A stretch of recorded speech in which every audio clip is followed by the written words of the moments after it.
Enfim. Deixa entrar em diálogo aqui. Eu não sei, eu tenho claro que para mim precisa uma separação de agendas.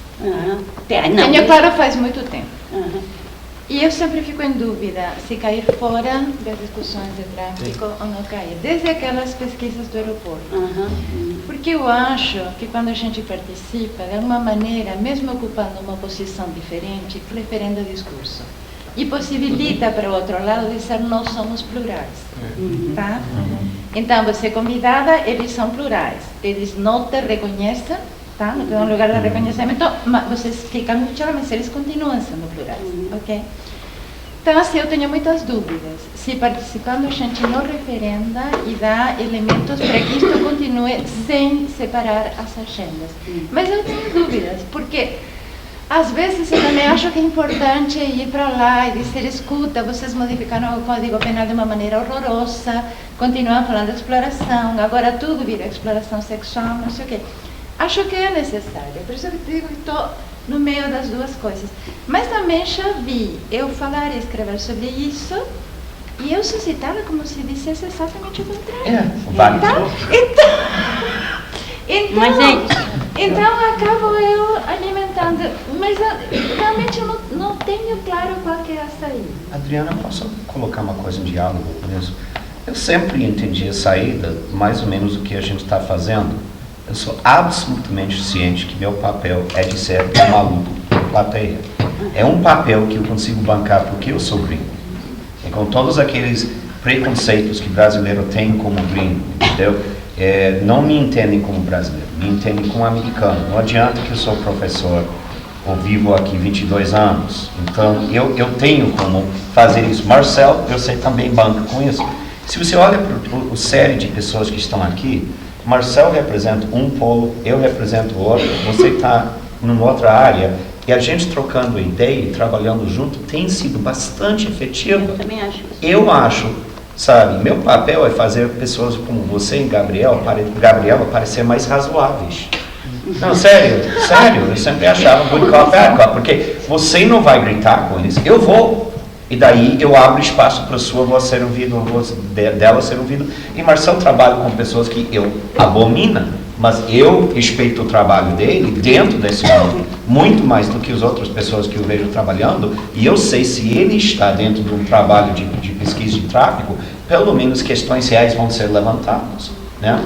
Então, gente, olha só, em 2004 a gente começou a levantar essas questões, pelo menos do meu ponto de vista, e a gente conseguiu, de uma certa forma, despistar esse trem, porque agora o tráfico está falando de todas essas outras questões. Isso não aconteceu à toa, aconteceu por causa de nós, eu acho. Olha por aí, na intelectualidade brasileira, no mundo dos homens, quem está falando isso se não é nós? E está funcionando, porque pessoas, por exemplo, como Maes Brandel, que trabalham no Congresso, têm a boa consciência de chamar alguém como Fred, que é extremamente diplomática, e alguém como eu, que não é nada diplomática, para o mesmo espaço, e a gente pode fazer essa brincadeira good cop, bad cop, e funciona. E tem o povo lá, tem uma boa consciência de convidar você para fazer pesquisas. E seu pesquisa é uma coisa que eu cito o tempo todo também. Olha aqui. E você consegue fazer isso porque sua reputação é absolutamente intocável. Então eu acho que a gente tem que notar que nós temos um quadro de pessoas aqui trabalhando essa questão, que tem nos últimos 7 anos trabalhado em conjunto de uma forma bem profícua. Bem profícua. Porque cada um de nós tem pontos fortes e pontos fracos, e a gente cobra os pontos de cada um. Então, essa aqui, eu estou vendo os mesmos rostos que eu estou vendo há 7 anos, falando as mesmas coisas, que é bom, né? Eu não tô falando não, é bom, eu também, né? Olha só. Mas é bom, porque a gente conseguiu, eu acho, fazer um deslocamento desse discurso. Hoje em dia, se não pode falar mais no Brasil que tráfico e exploração sexual de mulher, sem que você sabe que eu ou alguém vai levantar e falar, fuck you, it is not. Sabe, eles sabem de que isso vai acontecer, então eles estão deslocomovendo, como Gabriela Leite diz, eles estão perdidos no mato sem cachorro, um pouco por causa da nossa atuação. Então a gente deve também ser um pouco, eu não quero dizer orgulhosos, mas pelo menos dizer, olha, a gente fez alguma coisa, essa estratégia que a gente está fazendo, que não é consciente, é uma estratégia de prática, como o Bourdieu iria dizer, está dando efeitos reais, eu acho. Sabe, Adriana, essa história não é bom, você está dentro, você está... Eu estou falando muito disso porque você não sabe como foi traumático para mim participar daquela CPI. Foi muito traumático. Quem estava comigo era o Flávio e o Tadeu, que quando a gente foi para o botequim, eu estava acabada. Estava completamente acabada. E pior, ninguém lá entendia por quê. Entendeu? Quando ela diz, pô, cara, eu estou me sentindo totalmente estigmatizada, todo mundo... A única pessoa na plateia que entendeu era Jean Willis. O resto estava lá, tipo, olha, Gabriel está sendo louca. Porque eu estava sendo estigmatizada, né?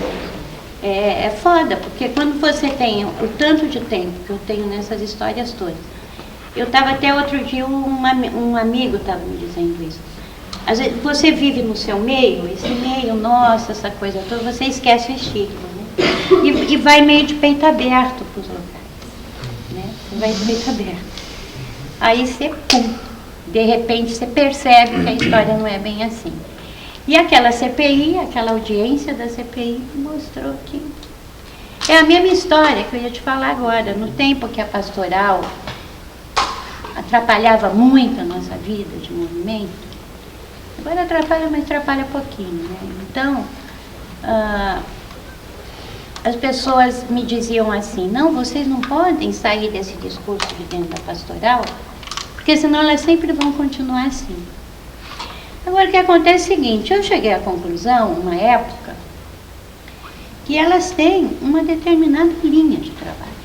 Elas são abolicionistas, elas são contra a existência da prostituição, e a minha presença e de qualquer colega lá dentro não vai mudar absolutamente em nada. Entendeu? O que elas pensam a respeito da prostituição. Então, eu acho que isso acontece muito, sabe, na história oficial sobre o tráfico. Porque existem coisas muito grandes nessa história toda, né? Dinheiro americano desde a era Bush. Eu estive lá no escritório antitráfico em Washington. A pior coisa que eu vi em Washington foi esse escritório. Então, tem dinheiro aí no meio, tem uma certa política que o Brasil agora, que é BRICS, que é não sei o quê, quer mostrar. Tem uma série de questões que às vezes você fica pequenininho como movimento social para estar discutindo com eles. Eu prefiro estar aqui, entendeu? Qualquer momento que você me chamar para esse grupo, né, eu estarei. Mas esse oficial não. E o que eu puder falar para as colegas não vá, eu vou dizer não vá. E ano que vem nós vamos ter isso como discussão. A gente via na tese, né? Eu acho que tem uma ordem de ambiguidade, por exemplo, sim? E de multifacetismo, que é, para mim, sempre entendi isso estratégico entre os movimentos de prostitutas. Entende? De uma coisa de não se deixar pegar. E eu acho que quando a gente estava aqui, a Gabriela estava sentada, eu estava esperando que a Gabriela dissesse, por exemplo, Adriana, você que é da rede brasileira de prostitutas, entende? Porque ontem, quando estávamos na mesa, que estávamos falando com a Adriana, eu dizia quanto do pensamento brasileiro acadêmico sobre prostituição tem sido influído, por exemplo, pela Gabriela e pela rede, explicitamente. Se o trabalho da Cláudia, o trabalho teu, o trabalho meu, enfim, quanto do trabalho intelectualmente tem sido, não em depoimento, mas em análise, em categorias, em sofisticação do tema. E claro, de volta também, né? Então é isso que vocês falaram, né? Hoje é impensável falar de tráfico sem citar a Adriana. É impossível, entendeu? E com o deslocamento que isso implica. Hoje é impossível pensar a rede, por exemplo, sem pensar as coisas que o Tadeu tem falado, que a Adriana tem falado. Então, que eu acho que tem tem uma ordem, por exemplo, essa ambiguidade eu acho que é um elemento muito forte dentro desse tema, em todas as dimensões da ação política, digamos, da prostituição, por exemplo. Que um pouco a ambiguidade da Lourdes. Sim, essa coisa de dizer, não, tudo bem, sou vítima, mas não tanto, mas eu quero isso, mas eu não quero tampouco aquilo. E eu estou aqui um pouco, e ninguém consegue pegar a Lourdes da reta, entendeu?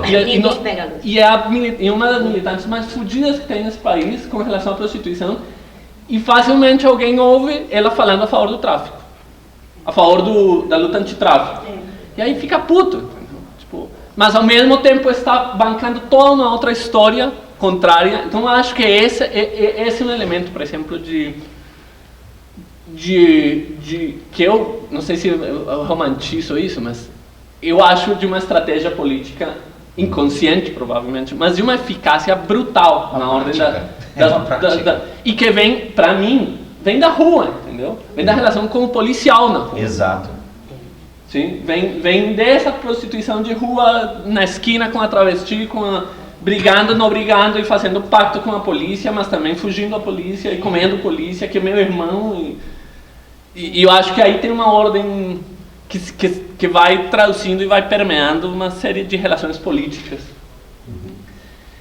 E que, evidentemente, um pouco essa complexidade que eu vejo no campo, que enfim, tem a ver com isso, né, Adriana? Tem a ver com que em determinados momentos de estratégia política essas agendas são separadas, mas em determinados momentos da construção política também, por exemplo, do movimento ou dos discursos,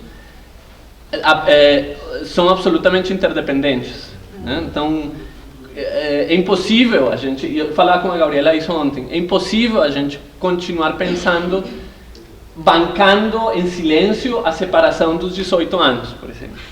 Bancar isso E isso, nesse momento, estrategicamente, não dá para pensar. Não dá. Nesse momento, a gente tem que continuar com a carta de princípios dizendo a gente contra, aliás, em absoluto. Gabriela foi magistral lá na Roda Viva quando ela falou sobre isso. Eu sou contra qualquer trabalho de criança.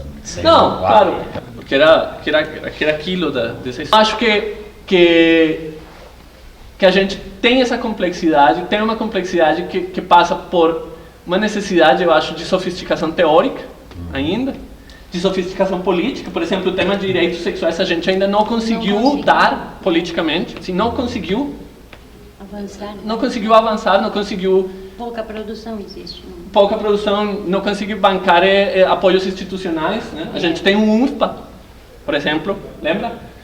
Uma pessoa do UNFPA dizendo, não, mas direitos sexuais não é mandato a gente trabalha saúde reprodutiva. Foi isso que disseram para nós. Entende? Então, e que vai tocando esses temas que são mais complicados e mais limites, tipo, menores. Migração. Uma coisa que vai aparecer nos próximos anos, que agora está pipocando nos Estados Unidos, é vício de sexo. Ah, que delícia.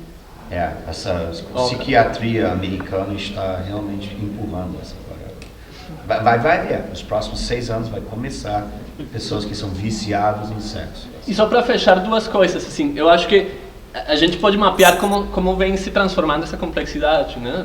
Digamos, no campo acadêmico, assim, e também no campo da militância, por exemplo. E é isso, né? A gente vem transitando de uma construção de uma prostituta que tem um trabalho igual a todos, né, que era um pouco o discurso dos anos 90 na produção acadêmica brasileira, dos anos 80. Né? É uma prostituta de trabalhador igual a todos. E o exercício consistia em mostrar como, bem nessa linha, né, de mostrar como tem norma e tem também, né, se decide, tem um espaço de regulação e tal, e uma coisa normal, né, limpa, para conseguir avançar nos processos de sofisticação, incluso de faces mais radicais, quase anárquicas, né? Ele não tem um discurso específico contra isso, por exemplo. Então não tem uma incoerência. Um discurso que você traduz, por exemplo, no general do exército dizendo, porra, mas e aí, o soldado não pode namorar? Então isso. O homem tem suas necessidades. Mesmo quando você encontra um caso que é obviamente você não pode... Tadeu, vamos deixar aqui agora o Júlio falar. Eu lembro de uma... Eu viajo muito aqui nas histórias. Cara, se você fizesse literatura, você... Obrigado. Tudo que eu espero. Gente do céu, que inveja da sua pesquisa, que coisa maravilhosa. Eu lembro que você perguntou o negócio do vender ou doar. Você falou... Se as pessoas pensavam, as que doaram... se era crime, se era... Acho que está tudo na mesma discussão. Por exemplo, assim, acho que no fundo a gente está falando o tempo inteiro de um Brasil católico, né, de um Brasil histérico, mas também de um Brasil desinformado. E aí, nesse sentido, acho que essa militância... Porque assim, eu em algum momento eu fui católico, em algum momento eu fui histérico, em algum momento eu fui desinformado. Entende? Eu acho que em várias dessas discussões eu entrei histericamente. E acho que a histeria ela é desinformada. Assim. E em todas essas coisas, assim, por exemplo, assim... Desde, por exemplo, assim, tem uma hora que eu vou mapear, por exemplo, assim, há determinadas questões, por exemplo, assim, o tráfico de drogas no Rio de Janeiro, ele era invencível. E, no entanto, ele foi resolvido em uma semana em determinados lugares. Os caras anunciavam. Então, eu acho que muitas das questões, assim, ela passa muito assim, por um grau de desinformação, por um grau de histeria e por um grau de catolicismo terrível. Assim. Quando você estava falando aqui, por exemplo, assim, mexe na minha histeria passada, né, do direito ao trabalho, qualquer que seja ele. Né, e aí me remeteu, por exemplo, por que não se questiona na questão do corpo, e era uma questão colocada pelos meninos que vendiam a coisa, e se eu posso vender cabelo, por que eu não posso vender rica? Entende? Por que uma parte do corpo eu posso vender e outra parte do corpo eu não posso vender? Isso era uma coisa colocada, o tempo inteiro ele dizia assim, o corpo é meu, o corpo é meu. Eu não estou falando, assim... E de alguma forma você está trazendo mais uma vez o Estado para ingerir sobre questões pessoais, que é aquilo que está... E aonde o Estado é mais nefasto com a própria sociedade, quando ele tenta defender o indivíduo da droga, quando ele tenta defender o indivíduo da moral, quando ele tenta defender... E aí ele produz uma série de coisas que são muito mais violentas do que aquela coisa de que ele queria preservar o cara ali.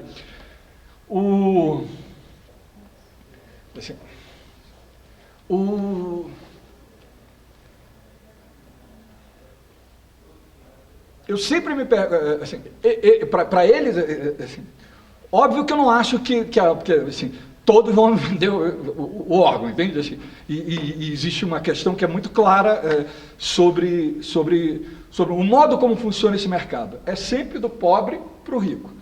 Não muda o papel. Você nunca vai ter um rico vendendo órgão, você nunca vai ver um rico doando. Não existe isso. Assim. E quando você vai para enxergar a coisa ali por dentro, assim, você pega todas as relações perversas da sociedade. Por exemplo, assim, eu tenho uma loja e o filho da minha empregada aqui, eu preciso do rim, eu vou lá e, por intermédio dessas relações perversas, eu vou conseguir o que é o verdadeiro tráfico de órgãos. O verdadeiro tráfico de órgãos, ele se dá dentro do Estado, no acordo, assim, e você vai ali no Hospital Português de Pernambuco, você vai ali no FRJ, no Hospital do Fundão, entendeu? Assim, você vai vendo como se dá o drible, lá de que ele falou ali, dentro da lei, numa coisa que não é o espetacular. Mas assim, nenhum deles doaria. A pergunta assim, o tempo inteiro era assim, eu vou vender, não vou doar. Vender, por que eu vou dar? Agora, todos eles disseram o seguinte, assim, porque de alguma forma todos eles estavam muito distantes, que quando você entra em contato, né, quando você vê um renal crônico, entende, ali nos seus quando ele diz assim, mas se eu tivesse visto o cabra ruim assim, quando ele está lá porque existe uma coisa, aí os antropólogos, essas coisas, que é o encontro, entende, do receptor e doador na mesa do hospital. Assim. Que o teu livro fala disso. Esse encontro, e aí na hora em que o cara diz assim, mas se eu visse que o cabra estava assim, eu dava, entendeu? A solidariedade do cara, de ver o outro mas ele também está distante da questão dos outros, a gente está sempre falando de lados diferentes do balcão. Né? Esse encontro na mesa de cirurgia. Né? Eu achei, nenhum deles disse que mas na hora em que quando ele olha a cara, é um negócio, assim, eu sou filho de um renal card, eu sei o que é um renal card. Então, assim,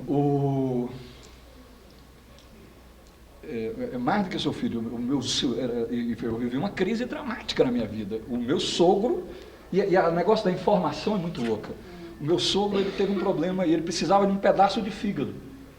E não me pediram um pedaço de fígado. E eu me senti absolutamente confortável com a questão de não me pedir. Eu era um único saudável ali, porque eu sou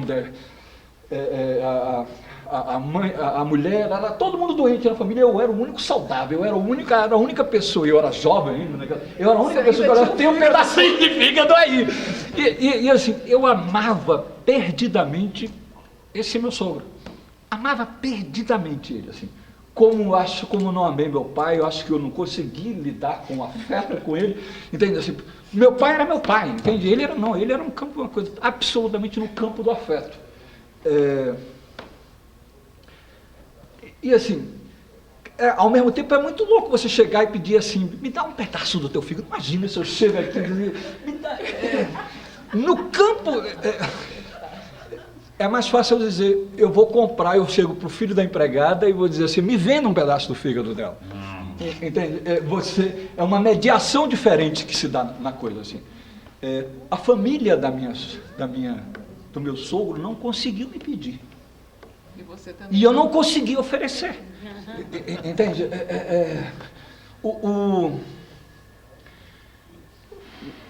E todos nós morremos de saudade dele, entende? Assim, uma figura absolutamente... Se a família chegasse para você e falasse, não, a gente precisa de um pedaço do teu fígado e queremos pagar... Não era o caso, não. Ali a gente está falando do afeto. Porque a questão, a moeda mais... mas assim, o que eu não tinha? Eu não tinha informação de que eu podia ter tirado um pedaço do meu fígado normalmente. Entende? E que eu poderia continuar, eu sou muito orgulhoso de ser goleiro. Será que eu ainda vou poder ser goleiro sem um pedaço do meu fígado? Eu poderia ter sido goleiro. Quando eu fiz a pesquisa do negócio, assim, então, assim, tudo aqui que vocês estão falando é o campo da informação, é o campo de fazer com que as coisas circulem. O meu sogro teria vivido mais alguns anos e eu continuaria jogando futebol. Entende? Mas, assim... As experiências assim do Botox, entende? As experiências com o cabelo, as experiências que a sociedade está o tempo inteiro fazendo com o corpo, e nessa radicalização deleuziana do corpo, entende? Assim, no fundo ela está colocando a mesma questão que a questão que o menino lá está colocando ali, o seguinte assim, por que ele pode comprar o Botox? Entende? Por que a experiência no campo do Botox é permitida? Por que vender cabelo é permitido? Por que vender unha é permitido? E por que vender o rim não é permitido? Era uma coisa que o tempo inteiro eles perguntavam.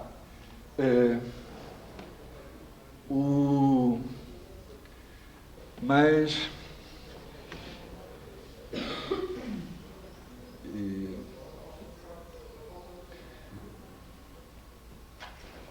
acho que a gente está entrando num outro campo do corpo. Mas, mais uma vez, assim, esse campo do corpo, ele só é permitido ser pensado quando a gente está falando do ponto de vista das elites. Qualquer experiência com o corpo, do ponto de vista das elites, ela é permitida. Mas, na verdade, assim, o que é proibido no mundo, e o tempo inteiro você está... é ser pobre. Você não pode ser pobre. Se você for pobre, você vai ser terrorista. Se você não for pobre, você vai ser traficante. Se você for pobre, você vai ser migrante. Você não pode no mundo. Mas eles ainda não inventaram uma maneira eles só têm uma maneira de erradicar a pobreza nesse momento, que é erradicando a pessoa, consumindo a pessoa, como ele falou ali. Não é distribuindo renda, não é distribuindo educação, não é distribuindo não sei o que, não sei o que lá. Mas no fundo a gente está falando do mesmo personagem. É o mesmo personagem, que ele está lá no Oriente Médio, ele está nos banlieues, ele está nas favelas cariocas, ele está na praça lá de São Paulo, ele está...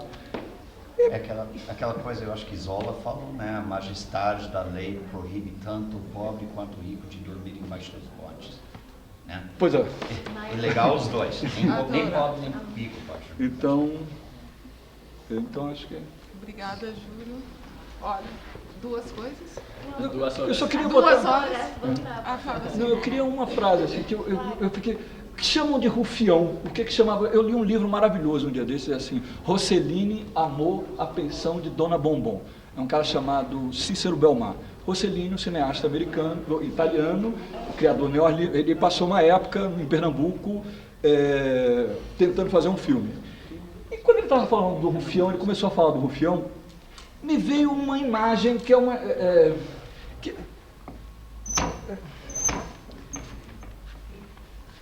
e que aí eu acho onde tudo é muito católico.